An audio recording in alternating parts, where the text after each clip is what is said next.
12 ফেব্রুয়ারি অনুষ্ঠিত গণভোটে বিপুল সংখ্যাগরিষ্ঠ ভোটার হ্যাঁ ভোটে ভোট দিয়ে একে জয়যুক্ত করেছেন।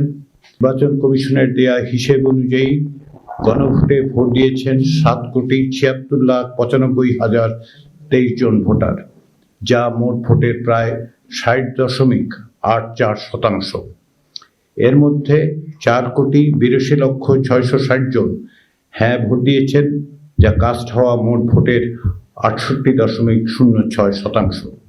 না ভোট দিয়েছেন 2,20,71,726 জন ভোটার, যা কাস্ট হওয়া ভোটের প্রায় 31%।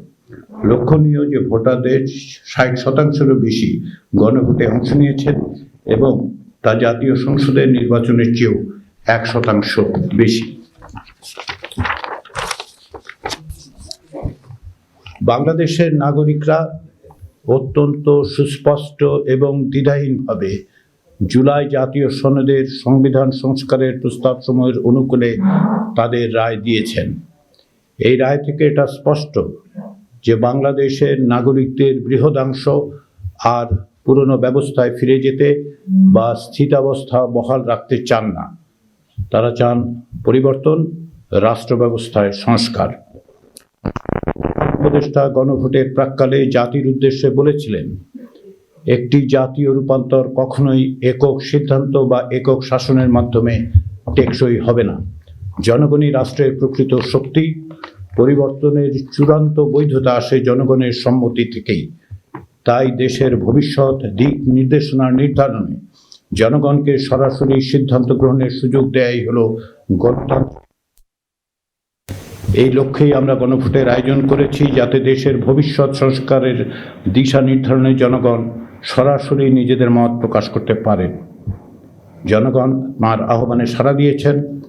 সংস্কারের পক্ষে জনরায় এসেছে। গণভোটে দেয়া জনগণের রায়কে কেবল সংখ্যার বিবেচনায় দেখলেই হবে না। জনগণের এই রায় হচ্ছে 2024 সালের জুলাই আগস্টের গণ অভ্যুত্থানে যারা প্রাণ দিয়েছেন, যারা আহত হয়েছেন, যারা অকুত ভয়ে লড়াই করেছেন, তারা আমাদের ওপর যে দায়িত্ব অর্পণ করেছেন তার স্বীকৃতি। তাদের দেয়া দায়িত্ব পালনের জন্য জনগণের অঙ্গীকার। আমরা বিশেষভাবে তরুণদের প্রতি আহ্বান জানাই, ভবিষ্যতের বাংলাদেশ আপনাদের, সেই বাংলাদেশ গঠনের কাজে অগ্রণী হন। সেই সঙ্গে ত্রয়োদশ জাতীয় সংসদ নির্বাচনে বিজয়ী নূতন সংসদ সদস্যদের এবং সংশ্লিষ্ট রাজনৈতিক দলগুলোকে অভিনন্দন জানাই। এছাড়া দীর্ঘদিন পর একটি সত্যিকারের নির্বাচনে ব্যাপকভাবে অংশগ্রহণের মধ্য দিয়ে সকল ধরনের ষড়যন্ত্র ও সহিংসতার আশঙ্কাকে নস্যাৎ করে দেওয়ার জন্য নির্বাচন প্রক্রিয়ায় অংশগ্রহণকারী জনসাধারণকেও আন্তরিক অভিনন্দন। দেশে দেশে সবার সাথে দ্য নিউজ।